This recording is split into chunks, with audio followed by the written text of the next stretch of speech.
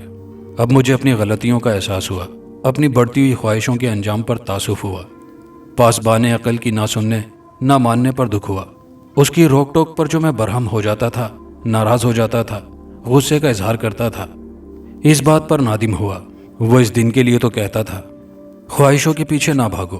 ہائے، میں نے اس کی نہ سن کر کتنے بڑے گھاٹے کا سودا کر لیا۔ لگتا ہے آپ کو اپنے سر سے جدا ہونے کا افسوس ہے، میں نے کہا۔ افسوس ہی نہیں، بہت افسوس ہے، دکھ ہے، رنج ہے۔ آئینے پر تحریر ابھری۔ اور کیوں نہ ہو، یہ بھی میرا کوئی ہونا ہے کہ میں ہو کر بھی نہیں ہوں۔ سر کے بغیر تن کا وجود کس قدر بے معنی اور بے مقصد ہے۔ پھر تو آپ اپنے سر سے دوبارہ رشتہ جوڑ لیں۔ وہ خود بھی تو آپ کی تلاش میں سرگرداں ہیں۔ آخر آپ اس سے کیوں بھاگتے پھر رہے ہیں؟ اپنے بارے میں اسے بتانے سے گریز کر رہے ہیں۔ ندامت، شرمندگی، آخر کس منہ سے اس کا سامنا کروں؟ نسرین درمیان میں ہنس پڑی۔ سر کٹے بھائی، آپ کا تو منہ ہی نہیں، پھر منہ چھپانے کا کیا مسئلہ؟ بے دھڑک اپنے سر سے مل کر اپنی کمی پوری کر لیں، اپنے آپ کو مکمل کر لیں۔ بہنا تو کہتی ہے تو بہنوں کی باتیں بھائی نہیں ٹال سکتے، تو کہتی ہے تو۔ نسرین ننھی منی بچی کی طرح خوشی سے تالیاں بجانے لگی۔ میرا بھیا زندہ باد۔ اے مسٹر سلو، جلدی سے بلاؤ نا پاسبان صاحب کو۔ میرا مطلب ہے عقل و دانش کی باتیں کرنے والے سر کو۔ مجھے بلانے کو آواز دینے کی ضرورت نہیں۔ اس آواز پر ہم دونوں نے پلٹ کر اس کی طرف دیکھا۔ دوسرے کمرے کے دروازے سے ہوا میں تیرتا ہوا سر نظر آیا، جو ہماری ہی طرف آ رہا تھا۔ میں اتفاق سے ادھر آ نکلا تھا اور تم لوگوں کی باتیں سننے لگا تھا۔ صبح کا بھولا اگر شام کو گھر واپس آ جائے تو اسے بھولا نہیں کہتے۔ جی ہاں، اسے بھولا کہتے ہیں، وہی بھولا، میرا نام والا بھولا۔ آپ ذرا نیچے آئیے تاکہ میں اپنے سرکٹے بھائی کی تاج پوشی کر سکوں، آپ دونوں کو ملانے کی رسم ادا کر سکوں۔ سر ہوا میں تیرتا ہوا اس قدر قریب آ گیا کہ نسرین نے اسے پکڑ کر سرکٹے کی گردن پر رکھ دیا۔ شکریہ میری بہنا، اب کی بار آواز سر کے منہ سے آئی تھی۔ یہ اظہار تشکر ہم دونوں کی طرف سے ہے۔ یہ ہوئی نا بات، نسرین نے مسرت بھرے لہجے میں کہا۔ مگر اگلے لمحے ہم دونوں میاں بیوی حیرت سے دیکھ رہے تھے کہ یہ کیا بات ہو گئی۔ پورا جسم دھواں بن کر ہوا میں تحلیل ہو رہا تھا اور ہوا کے ساتھ اڑا جا رہا تھا۔ خاص ایپیسوڈ کی دوسری کہانی۔ ڈاکٹر ماریا کی زندگی میں مافوق الفطرت لفظ کی کوئی خاص جگہ نہ تھی۔ دوسرے ڈاکٹرز کی مانند اس کے خیالات بھی نہایت عملی اور سائنسی قسم کے تھے۔ انسان کی زندگی میں آنے والے کچھ واقعات اور خیالات اکثر سوچوں اور زندگی کے اطوار کو بدل کر رکھ دیتے ہیں۔ 1 سال پہلے شک کی رو میں بہہ کر ڈاکٹر ماریا کے شوہر الیاس نے اس پر اور ڈاکٹر سلمان پر غلط تعلقات کی مہر ثبت کی تھی، جس کی وجہ نائٹ ڈیوٹیز اور حد سے زیادہ پیشہ ورانہ تعلق تھا۔ لیکن وہ دونوں بہت اچھے دوست تھے۔ ڈاکٹر ماریا نے لاکھ چاہا، لیکن محبت سے کی جانے والی یہ شادی اب نفرت کے بے لگام گھوڑے کی مانند دوڑنے لگی تھی۔ دلوں میں دوریاں آنے لگی تھی، لیکن یہ سب یک طرفہ تھا۔ ڈاکٹر ماریا کی الیاس سے محبت اور وارفتگی میں کمی نہیں آئی تھی، لیکن الیاس کے ذہن میں شک کی بنا پر بیٹھی ہوئی باتیں سانپ کی طرح پھنکارنے لگی تھی، اور وہ بھی دل میں اب تک ماریا سے محبت کرتا تھا، لیکن اس کا ذہن اسے بھٹکا دیتا تھا۔ پھر روز روز کی بحث و تکرار کا یہ نتیجہ نکلا تھا کہ الیاس نے ایک فیصلہ کیا تھا کہ وہ اپنے کاروبار کی دبئی والی برانچ آفس میں کچھ عرصے کے لیے چلا جائے اور بزنس کو وہاں سے چلائے۔ یہ فاصلے ڈاکٹر ماریا کے لیے روح فرسا تھے، لیکن وہ اپنا پیشہ نہیں چھوڑ سکتی تھی، اور پھر الیاس کے وہاں جانے کا دن بھی آ پہنچا۔ الیاس نے ماریا سے صرف چند لفظ کہے اور جی بھر کر اپنے بیٹے دانیال کو پیار کیا۔ الیاس کا دل بھی دانیال کی جدائی پر بھر آیا تھا، مگر وہ یہاں رہ کر اس رشتے کو مزید بگاڑنے کا باعث نہیں بننا چاہتا تھا۔ دونوں میاں بیوی کے دل میں محبت کی بجھتی ہوئی لو گرماہٹ تو دے رہی تھی، مگر کچھ انا اور کچھ غلط فہمیوں کی دھند نے اس لو کو ٹمٹما کر رکھ دیا۔ الیاس دبئی چلا گیا۔ وہ دن اور وہ رات اور اس کے بعد آنے والی انگنت راتیں ہجر سے پیوستہ ہو گئیں۔ انگنت آنسو ڈاکٹر ماریا نے الیاس کی بے رخی، بے اعتنائی اور ناسمجھی پر بہائے۔ دوری نے ان دونوں کو جدائی کے قریب کر دیا تھا، اور پھر 1 سال بعد ایک روح فرسا خبر نے ڈاکٹر ماریا کی بچی کھچی خوشیوں کو تہ و بالا کر دیا۔ الیاس نے اپنی آفس سیکرٹری سے شادی کر لی تھی۔ حالانکہ اس گزرے ہوئے 1 سال کے عرصے میں اس نے چند مرتبہ ہی ڈاکٹر ماریا سے فون پر بات کی تھی، لیکن دل کو تسلی تھی کہ چاہے وہ ہر جائی ہے، لیکن لوٹے گا تو میرے ہی پاس آئے گا، ماریا نے سوچا تھا۔ لیکن شادی کی خبر نے ماریا کے دل میں جدائیوں کے نہ ختم ہونے والے رخنے ڈال دیے تھے۔ دانیال نے ماں کو اس حالت میں دیکھ کر خود کو بہت مایوس اور اکیلا بھی محسوس کیا، لیکن اس کے ساتھ اسے ماں کے درد اور طبیعت کا احساس بھی تھا۔ 1 سال بعد ڈاکٹر ماریا نے اپنا ٹرانسفر دوسرے شہر کروا لیا، کیونکہ اسے ڈاکٹر سلمان کی دوستی میں اپنے رشتے کی ٹوٹی ہوئی کرچیاں نظر آنے لگی تھی۔ نیا شہر شروع میں اجنبی سا لگا تھا، لیکن رفتہ رفتہ عادت پڑ گئی۔ جس جگہ ڈاکٹر ماریا نے رہائش اختیار کی تھی، وہاں کچھ فاصلے پر بنگلے بنے ہوئے تھے، لیکن ڈاکٹر ماریا کا بنگلہ سب سے ہٹ کر تھا۔ یہ پہاڑی علاقہ تھا۔ گھاس کی سبزاہٹ اور چیڑ کے درختوں کی خوبصورتی آنکھوں کی تراوٹ اور دل کے سکون کی علامت تھے۔ ڈاکٹر ماریا اکثر اوقات گہری کھائی سے اوپر پہاڑ کے ایک بڑے سے پتھر پر بیٹھ کر ڈوبتے ہوئے سورج کی سرخی کو یکٹک دیکھا کرتی تھی۔ یہ وہ وقت ہوا کرتا تھا جب دانیال ہوم ورک سے فارغ ہو کر کمپیوٹر پر اپنا فیوریٹ گیم کھیلنے میں مشغول رہتا تھا۔ اس دن بھی ڈاکٹر ماریا ڈھلتے سورج کے وجود میں گم تھی، جب اس کی نظر اپنے بائیں طرف موجود ایسے ہی پتھر پر کھڑے ایک بچے پر پڑی۔ وہ دیکھنے میں کوئی 8-10 سال کا لگتا تھا، بلکہ یوں کہنا بہتر ہوگا کہ وہ دانیال کا ہی ہم عمر تھا۔ وہ اس چٹان پر ایسے کھڑا تھا جیسے کسی بھی پل وہ پتھر پر سے نیچے کھائے میں کودنے والا ہو۔ ارے رکو، کیا کرنے لگے ہو تم؟ ڈاکٹر ماریا چلاتی ہوئی اس بچے کی سمت سیرت سے بھاگی۔ چند قدم کا فاصلہ تھا اور فوراً سے پیشتر کہ بچہ نیچے کود جاتا، بھاگتے چور کی لنگوٹی ہی صحیح۔ اسی کے مصداق ڈاکٹر ماریا نے اس کا ہاتھ جھپٹ لیا اور اسے الگ کھینچ لیا۔ یہ کیا کرنے لگے تھے تم؟ کون ہو تم اور کہاں رہتے ہو؟ ڈاکٹر ماریا نے اس کی زبردست طریقے سے جو حواس باختہ الفاظ کے ساتھ کلاس لی، وہ بہت گھبرا گئی تھی، اس لیے کہ خدا نہ خواستہ اگر یہ نیچے کود جاتا۔ تم یہ کیوں کرنے لگے تھے؟ تمہارا نام کیا ہے؟ کہاں رہتے ہو؟ تمہیں پتا ہے نیچے کھائی میں گرنے کے بعد تمہارا کیا حشر ہوتا؟ میرا نام سجو ہے، پاس کے گاؤں میں رہتا ہوں۔ ندی کے قریب نشیب میں ہمارا چھوٹا سا مکان ہے۔ سوتیلی ماں بہت مارتی ہے، آج بھی مجھے بیت کے ڈنڈے مار کر اور گھر سے نکال دیا۔ اب وہ بچہ باقاعدہ رونے لگا تھا۔ ایسے کیسے نکال دیا؟ تم آؤ میرے ساتھ، میں تمہاری ماں کی ایسی خبر لوں گی۔ ڈاکٹر ماریا نے اس کا ہاتھ پکڑا، لیکن سجو نے اپنا ہاتھ چھڑا لیا تھا۔ میں نہیں جاؤں گا، وہ بیت سے مارے گی مجھے۔ آپ مجھے اپنے ساتھ رکھ لو، آپ کے گھر کے سارے کام کر دوں گا، ورنہ مجھے جانے دو، کہیں بھی رہ لوں گا۔ وہ گھر نہ جانے پر بضد تھا۔ ٹھیک ہے، تم میرے ساتھ آؤ۔ ڈاکٹر ماریا تذبذب کے عالم میں سوچتی رہی، پھر سجو کو اپنے ساتھ گھر لے آئی۔ گھر میں اس نے اس کا تعارف دانیال سے کروایا۔ رات کو زیادہ بات نہ ہو سکی، لیکن دوسری صبح سجو کے گن کھلے۔ سجو نے رات کے جھوٹے برتنوں کا ڈھیر بڑے سلیقے سے صاف کر دیا تھا۔ وہ بولتا بھی بڑے انداز سے تھا۔